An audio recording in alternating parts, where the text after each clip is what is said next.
China, Russia and Iran are preparing for World War III. World War III. To all people of the world, please be aware. America is about to strike Russia in a fast strike to begin World War III. This is an official warning, it is no joke. All humans must prepare. This is a major bulletin. All people on this planet must cooperate together immediately or the end of this earth will be upon us. There is to be only a small space of time. Mankind must come together now. Stand together. Whatever nation. America must reach out to Russians and all people. Wake up now. We now have the first real shooting war between European countries since World War II. Think about that and consider the carnage the first two world wars caused. Russia is pouring in armor, sophisticated weapons, and supplies to their proxy army against the West and East Ukraine. Their forces are expanding their territory and may be about to cement a land bridge to Putin's newest enclave, the Crimean Peninsula. Putin is also actively courting Eastern European countries that are part of the EU and coaxing them back into Russia's orbit. Russia and Syria are now preparing to move right up to the Israeli border in a massive military move we should all see as the coming world war that starts with the attack on Israel, then Damascus destruction and then a worldwide nuclear war. We are only the fake one-week peace deal away, and today Netanyahu has made more noise that deal is very close. Related, Russia deploys feared EMP weapons, orders troops to stagger defense positions, days of darkness, Russia attacks with electromagnetic pulse.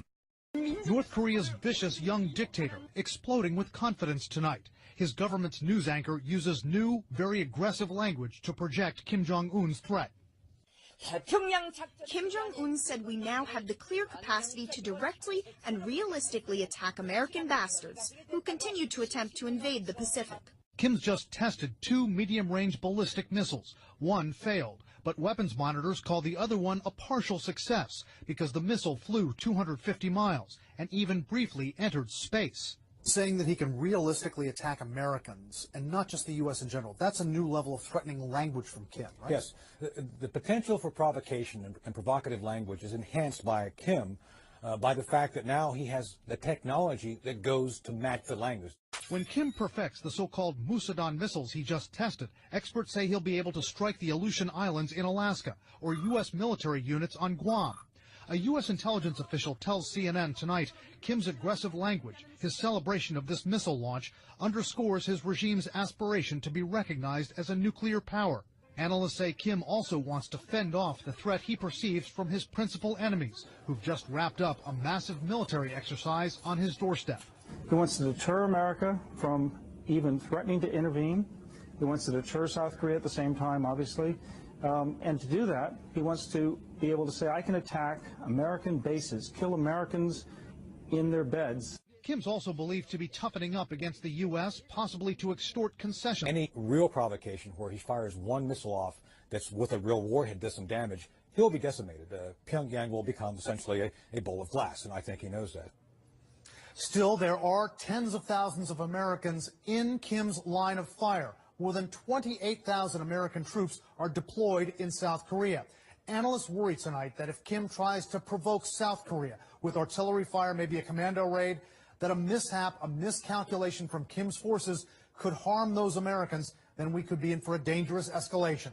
We are just getting this in. The U.S. officials we are speaking to, Brianna, are telling CNN there was a very serious incident with the Iranian Navy yesterday.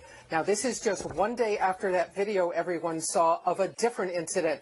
But yesterday, in the northern end of the Arabian Gulf, there was an Iranian fast attack craft that came out into the water and began harassing 2 U.S. Navy ships and a Kuwaiti Navy ship. The Iranians, we are told, were circling the Navy ships. They were coming close.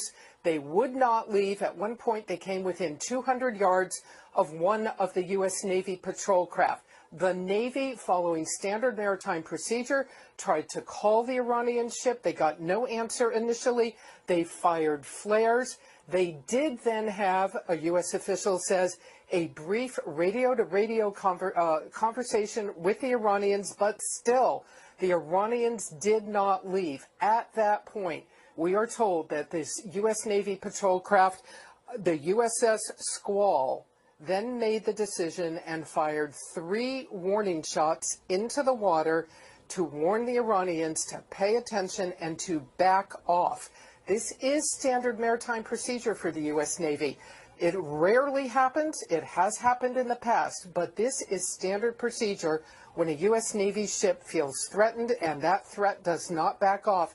That is really the last resort before you take lethal action. You fire warning shots into the water. So just yesterday, 3 warning shots fired at the Iranians. And this comes one day after that video that we all saw that 4 Iranian ships, again, Revolutionary Guard Corps ships, came out and harassed another U.S. Navy ship. Perhaps the bottom line here is to note that the U.S. believes these Iranian boats belong to the Iranian Revolutionary Guard Corps. This is one of the most militant arms of the security and military services in Iran. This is not the regular Iranian Navy. There is always concern that these maritime forces of Iran that are doing this are not under the central control of the government, and there is always concern that things can get out of hand. The U.S. Navy yesterday taking the action to fire warning shots at the Iranians and tell them to back off.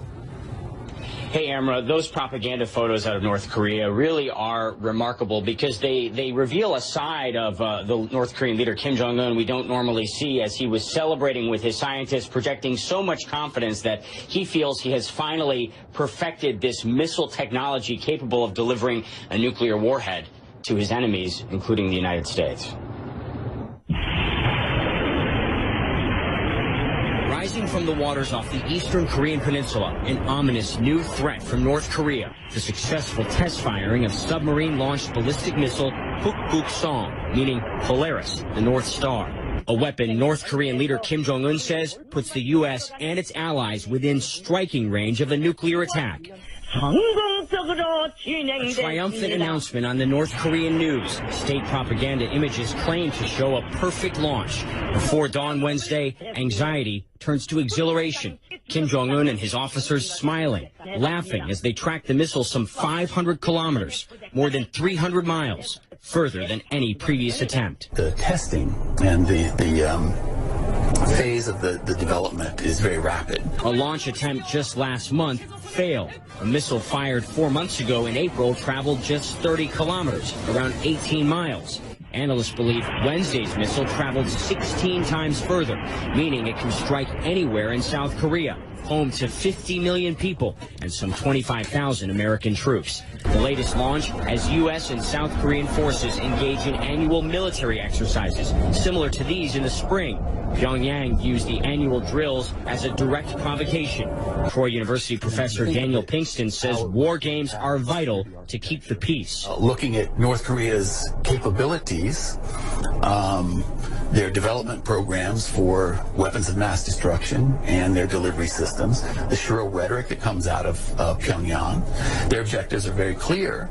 North Korean weapons development continues at a breakneck pace, despite nearly universal condemnation and unprecedented international sanctions. They will allocate resources from other areas and devote it to the missile and nuclear programs. Kim Jong-un called Wednesday's before dawn launch the greatest success and victory. Feeling the intense pressure to succeed, one officer appears overcome with tears of joy, or perhaps relief. Russia is deploying its ballistic missile and attack submarines in numbers, range, and aggression not seen in 2 decades. In an exclusive interview, the commander of U.S. naval forces in Europe tells CNN the buildup is part of an alarming strategic view. They're very clear that NATO is viewed as an existential threat to Russia. Our military capability, they view in a very visceral way as a threat to Russia. Adding to U.S. concern, Russia is deploying new submarines that are harder for U.S. naval forces to track and detect. Following years and billions of dollars in investment, they are quieter, better armed, and have a greater range of operation. The submarines that we're seeing are much more stealthy. They're acoustically quieter. We're seeing them have more advanced weapon systems, missile systems that can attack land at long ranges. The increased Russian sub-activity is backed by a much broader military expansion. Russia is adding or upgrading some 12 naval bases across the Arctic Circle, expanding its capability to send subs in numbers through the crucial Greenland-Iceland-UK gap into the Atlantic and closer to U.S. and NATO territorial waters. Moscow has also newly stationed 6 submarines in the Black Sea, giving Russia new capability into the Mediterranean. The U.S. believes the new activity is designed to deny NATO, including the U.S., the ability to operate within Russia's so-called near abroad. Increasingly alarmed by Russia's new sub-deployments, the U.S. and its NATO allies are launching new training exercises in anti-sub warfare and deploying new systems, including the P-8 Poseidon. These are sonar buoys dropped into the water to track submarines. The plane can be equipped with torpedoes to destroy those submarines. Russia's growing military activity extends above the surface as well. A Russian fighter jet's flyby of the USS Donald Cook this week, coming within 30 feet laterally and 100 feet vertically, is behavior that U.S. naval commanders have not witnessed since the Cold War. We had issued radio calls in both English and Russian, and the aircraft didn't respond and proceeded on a course directly at the ship. So while we've seen these interactions before, this one was different because of the proximity to the ship, the altitude, and the flight path that it took. These are the big guns of Russia's modern army, the Iskander-M missile system seen launching a cruise missile during a carefully choreographed training exercise in April. And yet this is not NATO's biggest fear. Last year, President Putin announced more than 40 new missiles would be added to Russia's nuclear arsenal, prompting concerns in Washington of a new Cold War. Analysis of the movements of warships and cargo ships from Russia to Syria reveals that Moscow is increasing the pace of its support for the Syrian regime, despite President Vladimir Putin's March 14 announcement that the Russian military would reduce its presence in the Middle East. Internet site BnTV.com said that the Yaza, a Russian military transport and ice-breaking ship that left Syria in the first week of March, left its home port of Novorossiysk in the Black Sea and is headed back to the Russian naval base in the Syrian port of Tartus. The ship is sailing at a very low speed, indicating that it is carrying heavy equipment, with a Turkish research body reporting that the Yaza is not even leaving a trail in the ocean. Up to 12 Russian military ships are currently sailing in the Mediterranean, including oil tankers, patrol ships and the Zalini Dal destroyer armed with Caliber cruise missiles. Now we see ISIS taking over large parts of Iraq and Syria, executing thousands along the way. Our dear leader will not even call these people terrorists. Either he is living in some type of alternate reality, or allowing ISIS to take over the Middle East is his agenda. Again, I say, look at the results of his actions, not what he says. In either case, we have a serious global security threat mushrooming in historically violent parts of the world. The United States is weak, absent, pathetic. The mainstream media may not want to call this president on these facts, but I will. We are witnessing the beginnings of World War III. We will write about this weakness in the history books one day, as we are without a leader who can deal with the situation. I fear for my children. Addressing the Russian top brass on Wednesday, Vladimir Putin lambasted U.S. Middle East policy for being disastrous as Saudi-backed rebels vowed to purge Syria and Iraq from Christians and other ethnic and religious minorities. The U.S. Army chief has come out and threatened war with Russia. If this happens, this could be more devastating than World War II. We are now only 33 days out from one of the most important, if not the most important, elections in the 242-year history of this greatest republic to ever be on the face of the earth. The new Atlantis, founded by liberty lovers in the UK. What is the UK today from jolly old England? All right, ladies and gentlemen, get ready, because I am going to be a good boy today. I am going to really sock it to the enemy, and I am going to go through a whole bunch of debate highlights from last night. I let the crew take over since I did the Assange non-event wiki tease coverage the night before. The crew did a great job. That full 3+ hour coverage and the debate is on Infowars.com if you missed any of it. Wow, where to begin? And if you are a longtime listener and you have friends and family you want to wake up, you can go get our 3 hours of debate coverage, send it to them, and say, hey, this is really interesting. This might change your mind. Because we hit things from an angle that the establishment media doesn't. This is an info war. So I know you, the listeners, are awake. In a lot of cases, more awake than I am. What I'm asking you to do is to go out and to wake up others. And obviously, you know that, but we need to consciously do that every single day. Before I get into the debate that Governor Pence clearly won in a huge, huge margin, even mainstream liberal media is having to admit it because the trouncing was so over the top. Despite that, they are still trying to spin things for Creepy Kane. Now, in the last segment, if you just joined us, I said he looks like somebody I wouldn't let my children stay with as a babysitter. He looks like a creep. He looks like the Grinch that stole Christmas. He acts like a creep. And he's all tied into the Jesuits and the rest of it, so you know all that weirdness that's going on. And the guy is trying to sell out our sovereignty, get rid of our borders, and take our guns. And so I made the point. I said he looks like a child molester. And I'm sorry, he's known as Creepy Kane. I'm not saying he's a child molester. I don't believe that. I'm not trying to imply that. I'm saying I wouldn't buy a stick of bubble gum from this guy, and I wouldn't associate with him because he gives me the willies and the back of my spine crawls when I look at him. And I've been saying this since she selected him, that he looks like a creep. Now he's known as Creepy Kane on the internet. And we're not just saying this to defeat Hillary. She looks like a wicked Joker. He looks like a wicked cross between the Grinch and the Joker. I mean, he just has the mannerisms of a frickin' demon. The return of the Grinch, Tim Kaine, the Grinch. I mean, he looks like Renfield, like the servant of Dracula. A cross between Quasimodo and Renfield and the Grinch and, I don't know, Jeffrey Dahmer. I mean, I'm sorry. I mean, if I was going to cast a creepy serial killer that grabs kids out of the back of their yards and puts them in white pervert vans, I would cast him. He has a shot in Hollywood. He could be the #1 star in the world, playing the part of child kidnappers. This is the guy that is trying to kidnap our country right now. Yes, I've taken the gloves off and I put brass knuckles on. Get ready, it's day 33. I'm going in, through and beyond. Absolutely caution to the wind. You want the real deal. You want clobbering time. You want the gloves off. You got it. Because I can tell you, ladies and gentlemen, unequivocally, there is not going to be any future in this nation if we don't reverse this. Look at this headline, and I have a video clip. I didn't see that in my video list. I forgot to ask you guys, please get it. And then the other clip of the chairman of the Joint Chiefs saying something similar 2 weeks ago. U.S. Army chief threatens war with Russia.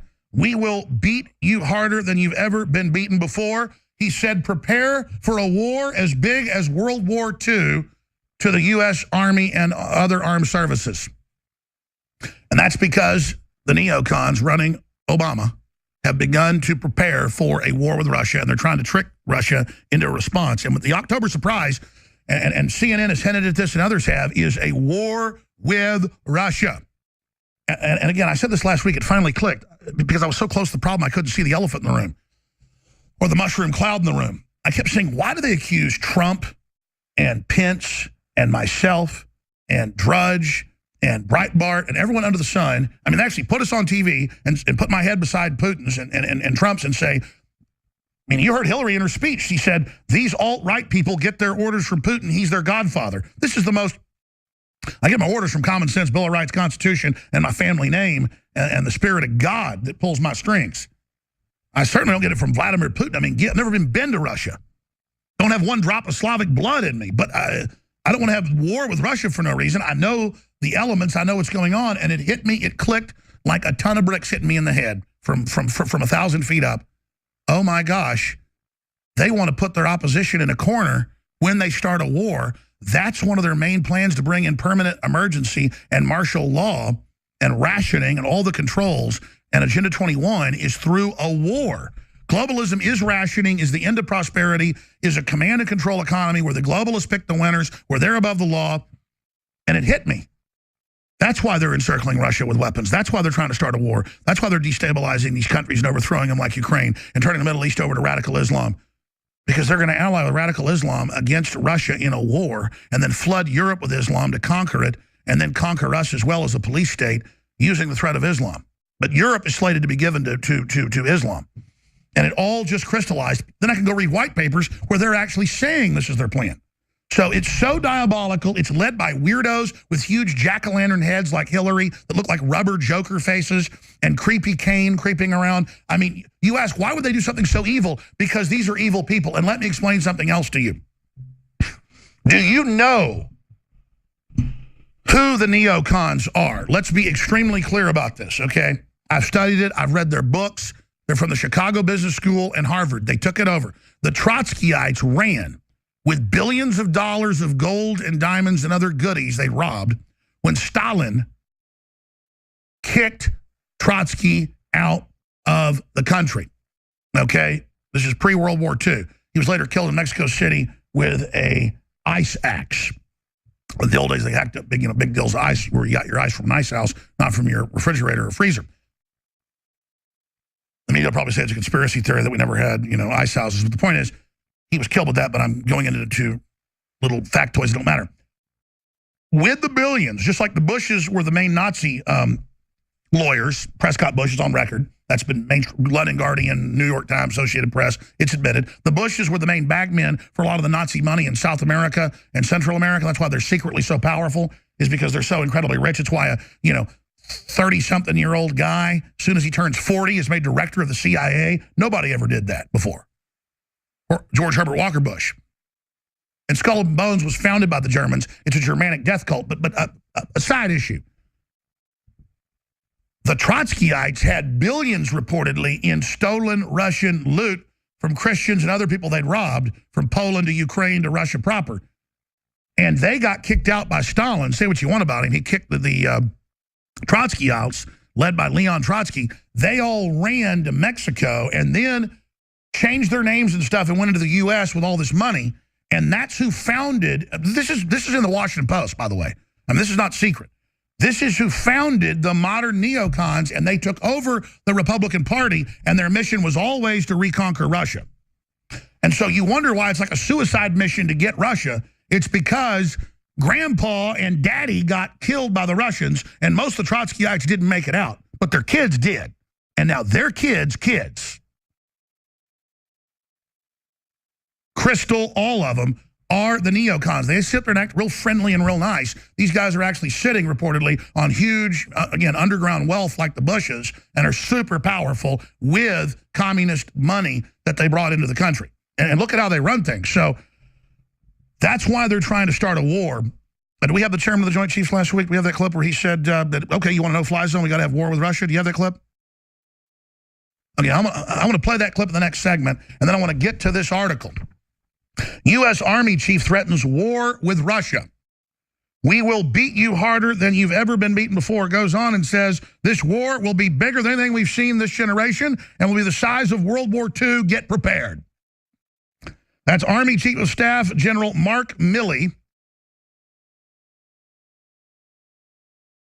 Warned last night that the United States was ready to, quote, destroy its enemies in comments that were clearly directed at Russia.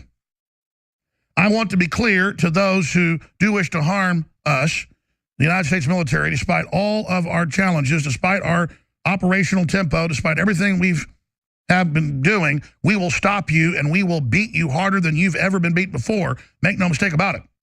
The general went on to warn that Russia and other countries have taken advantage of U.S. being focused on the war on terror.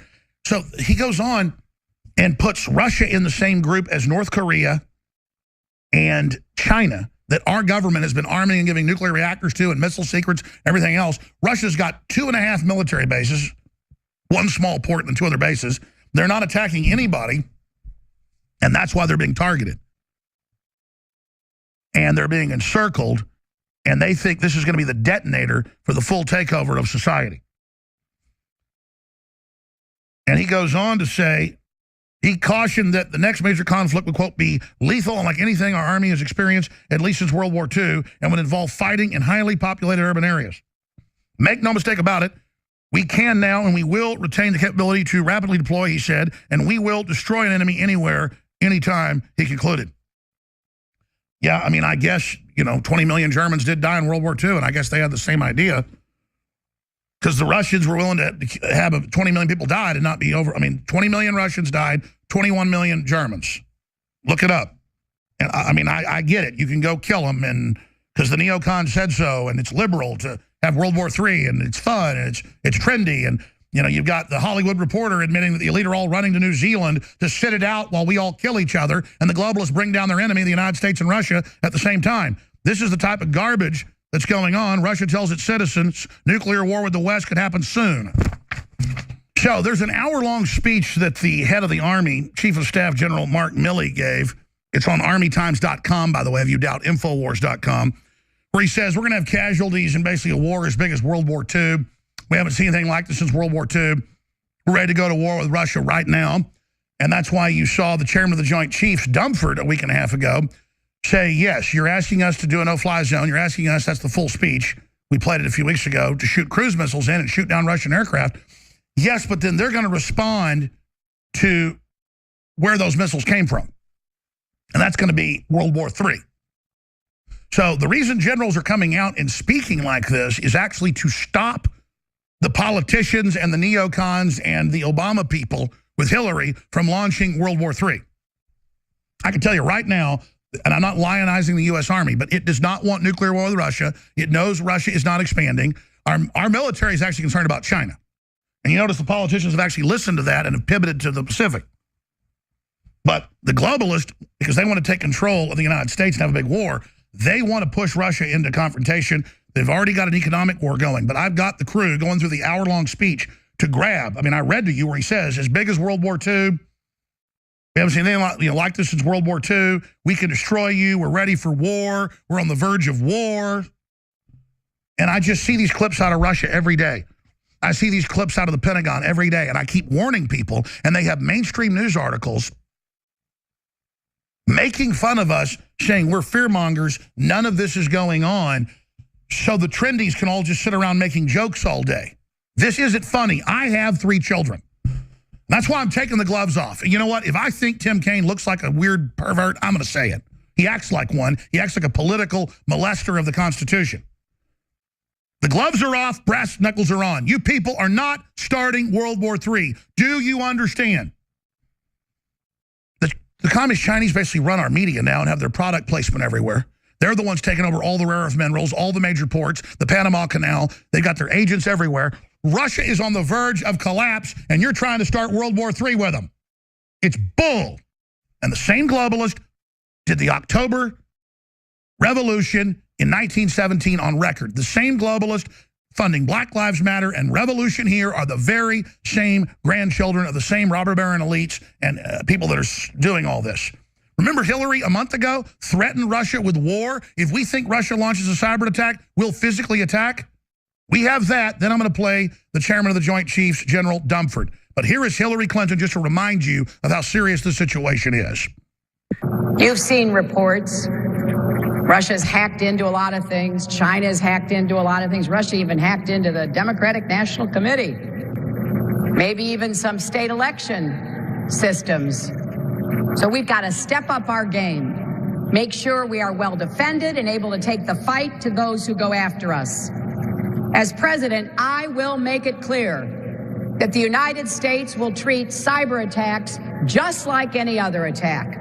We will be ready with serious political, economic, and military responses. And a month before that, NATO said its new policy is if they think someone in Russia launches a cyber attack, they attack Russia.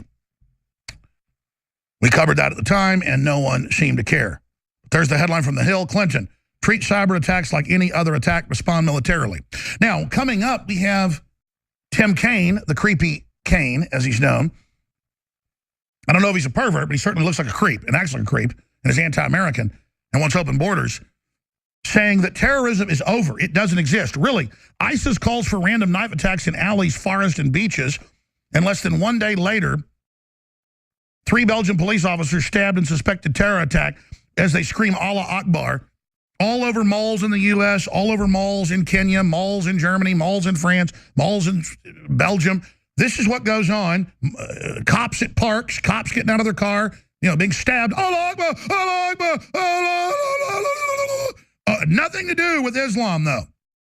Oh, ISIS, that's the group that has absolutely nothing to do with Islam. You've opened our borders up, you little traitor, with Hillary, and now you tell us terror doesn't exist, like you control reality. Let's go to this clip of the chairman of the Joint Chiefs saying, yeah, I can follow your orders. I can launch cruise missiles right now. They're like, can't you just shoot down the Russian planes? Yeah, then Russia will respond. 2 + 2 = 4. These people are crazy. Let's go to the clip. For Syria. What about the option of controlling the airspace so that barrel bombs cannot be dropped? All the options. What do you think of that option, sir? Right now, Senator, for us to control all of the airspace in Syria would require us to go to war against Syria and Russia. That's a pretty fundamental decision that certainly I'm not going to make. So that's why you have the chairman of the Joint Chiefs coming out, and now you have the head of the Army coming out saying, all right, we're ready to fight Russia because they know the elites are telling them to go to war, so they're trying to make Russia back down. Yeah, we're ready to take you on, Russia, and we're ready to have something big as World War II. Is the public listening? We're ready to have a war as big as World War II. We're ready to have a war. We're ready to go to war if you order us to, but is that what you want? Everybody want a new world war? A new world war? Because that's what they're saying. World War III is what it's called. Nearly 2 million Orthodox Christians in Levant, Syria and Lebanon, and approximately 5 million Christians across Middle East. Regardless of America's presidential election outcome, White House craves chaos in that oil-rich region by supporting fanatic Islamist organizations, that is ISIS and al-Nusra Front, Moscow's Kaya Pravda cited the Russian president as saying, "It is morally incumbent upon Russia to change this terrible status quo in the Middle East," added Mr. Putin, "prepare for Operation Salvation and with God Almighty's aid, we shall cleanse Syria from Obama's ruthless terrorists." Everyone needs to be prepared for that. Unfortunately, another world war is inevitable.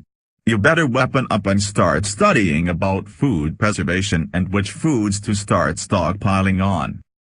Lieutenant General Joseph Anderson said America faces frightening threats, modern nation-states acting aggressively in militarized competition. He said, "Who does that sound like? Russia." Army Chief of Staff General Mark Milley added that war between nation-states is almost guaranteed. While he warned that America's enemies could end their superiority in the air which it has enjoyed since the Korean War in 1950 and stop its naval forces through a mixture of anti-access and area denial capabilities. The world economy is so broken due to plundering by international bankers and other Zionist elites that depression too is inevitable. Just like World War II and Depression I, World War III will be the only way to distract people from their impending economic misery, mask the effects of Depression II and get economies going again. Just like World War II and Depression I, international bankers and other Zionist elite will be the real beneficiaries by loaning and selling to all sides and once again scooping up small businesses, farms and residences for 1/10 their value.